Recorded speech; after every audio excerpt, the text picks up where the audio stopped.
தொல்லை இரும்பிறவிச் சூழும் தளை நீக்கி அல்லலறுத்து ஆனந்தமாக்கியதே எல்லை மறுவா நெறிகளிக்கும் வாதவூர்யம் கோன் திருவாசகம் என்னும் தேன்.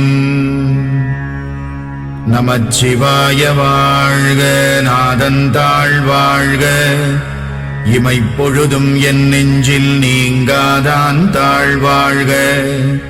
கோகழியாண்ட குருமணி தந்தாள் வாழ்க, ஆகமம் ஆகி நின்று அன்னிப்பான் தாழ்வாழ்க.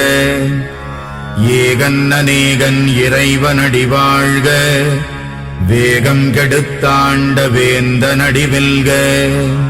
புறப்பருக்கும் பிஞகந்தன் பெய்கழல்கள் வெல்க, உரத்தார்க்கு சேயோன் தன் பூம்